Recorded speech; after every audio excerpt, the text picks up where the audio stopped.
Assalamu alaikum. My name is Safullah Khan Jamali, and my today's topic is the political map of Central Asia in the Middle Ages.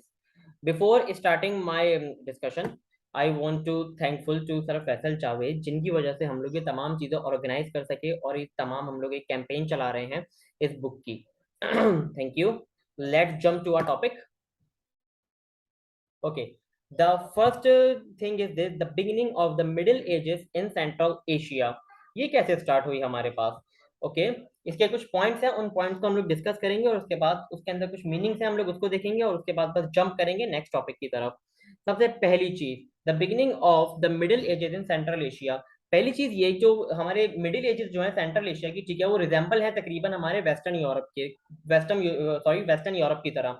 अब थोड़ा सा और आगे चलते हैं. The western Europe, ठीक है, वेस्टर्न यूरोप जो था वो जो था हमारा क्या हो रहा था, प्लेज ऑफ रोम. ये वाली तमाम चीजें ये स्टार्ट होती हैं प्लेज ऑफ रोम 41 एडी. ठीक है, यहाँ पे हमारे पास प्लेज की मीनिंग होती है किसी चीज को चुरा लेना, लूट लेना. ठीक है, स्पेशली वॉर टाइम के, ये वॉर के अलावा भी यूज की जा सकती है वाली टर्म, लेकिन स्पेशली वॉर टाइम के हिसाब से.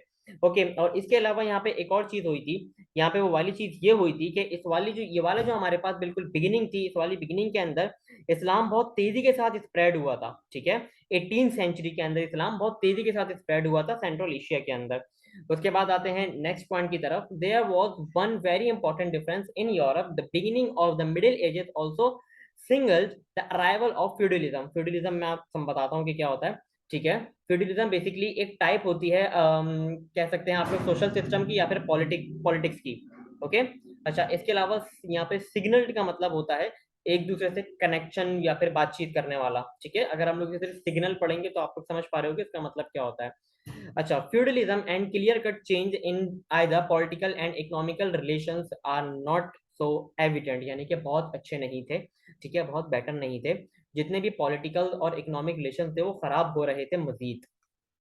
अब हम लोग आगे चलते हैं अपने नेक्स्ट पॉइंट की तरफ. वो है हमारे पास 7th century.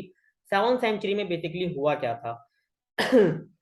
In the 7th century, the great power, the Sassanids, Chinese, Turks, were strong enough to raid the cities and oases of Central Asia to demand reparation and tributes.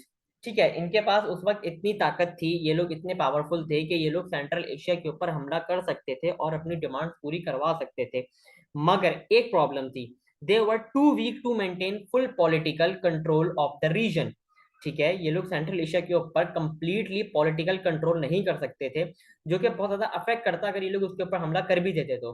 Between the mid 6 and the mid 7th century legion and international trade स्टैगेंट.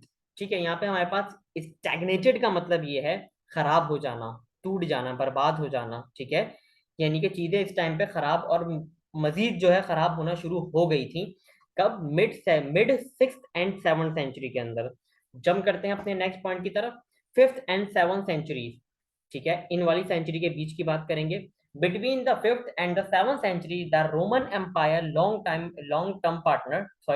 Partner and an important player in central Asia. ठीक है, उस time पे Roman, ठीक है, और Roman empire और उसके जो बाकी तमाम पार्टनर्स थे, ठीक है, उन्होंने सेंट्रल एशियन पॉलिटिक और इकोनॉमिक डेवलपमेंट को fragment and significantly decline in importance. यानी कि उन्होंने कोई खास इंपॉर्टेंट नहीं दी सेंट्रल एशिया की इकोनॉमिक डेवलपमेंट को और उसके अलावा पॉलिटिकल डेवलपमेंट को भी, and along with the Mediterranean economic system.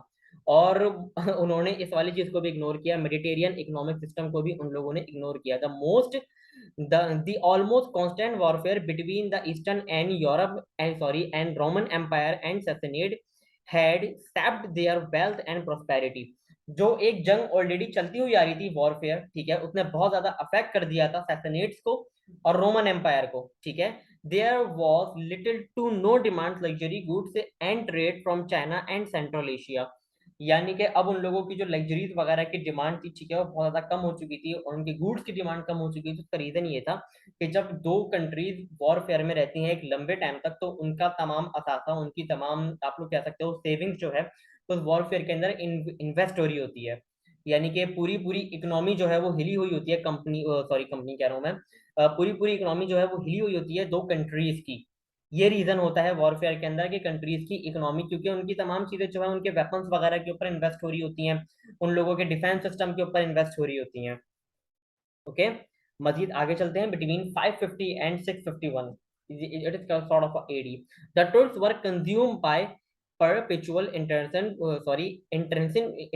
war. Their populations were burdened by the constant requirement of ordinary headers for numerous military campaigns that yield few economic gains for ordinary tribesmen. अच्छा, इसके अंदर क्या था, जो हमारे ट्रुक्स थे, ठीक है, उन्होंने भी काफी सारी परपेचुअल इंटरनेशनल वॉर्स के अंदर उन्होंने उनकी भी ठीक ठाक इन्वेस्टमेंट हुई थी, उनकी भी मतलब ठीक ठाक, क्योंकि जाहिर सी बात है एक वॉरफेयर चल रहा था, उसके अंदर बाकी तमाम चीजें भी पुश थी, ठीक है, पुश देम इनटू वेस्ट और east further undermining their own power base, ठीक है। यानी कि जो हमारे पास एक ऑलरेडी वॉरफेयर चल रहा था, जिसके अंदर ऑलरेडी बहुत सारी जो कंट्रीज थी वो ऑलरेडी आ चुकी थी और उनकी काफी सारा इन्वेस्टमेंट में इस मतलब में कह रहा हूँ कि क्योंकि एक मैंने जैसे आपको बताया एक कंट्री की पूरी पूरी इकोनॉमी दाव पे लगी हुई होती है वॉरफेयर के अंदर, बिल्कुल इसी तरीके से यही वाला इशू जो है हमारे जो तुर्क साइड है वो भी फेस कर रही थी।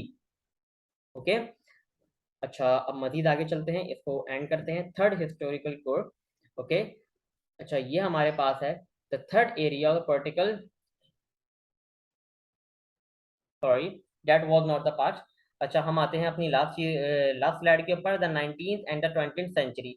इन this environment of instability and political chaos a new power emerge, ठीक है, इस तमाम इन स्टेबिलिटी और इस पॉलिटिकल चोज के अंदर एक नई पावर इमर्ज हुई, ठीक है, outskirt of the sunset empire की तरफ से निकली। The Arabs and their Muslim allies would come to play a decisive role in the development of Middle East, ठीक है, वो निकले और उन्होंने मिडिल ईस्ट के अंदर अपना एक बहुत ज्यादा डिसीव रोल प्ले करा, Persia Central Asia for many countries, sorry Persia and central Asia for many centuries, ठीक है, मिडिल ईस्ट पर्शिया और सेंट्रल एशिया के लिए काफी सेंचुरीज तक। ओके, होपफुली कि आप लोगों को ये चीज समझ में आई हो जो मैंने आप लोगों को समझाने की कोशिश की है। अच्छा ये हम लोगों का वो पुराना मैप है जो हम लोगों का जो हमारे पास आप लोग कह सकते हो मिड व्हील सेंट्रल एशिया। अच्छा मिड व्हील का मतलब होता है कह सकते हो आप लोग के मिडिल, ठीक है, दरमियानी वक्त यानी कि दरमियानी सेंचुरी, आप लोग इसको उर्दू में ये कह सकते हो। होपफुली के तमाम चीजें आपको क्लियर हो, अपना बहुत ख्याल रखिएगा, अल्लाह हाफिज।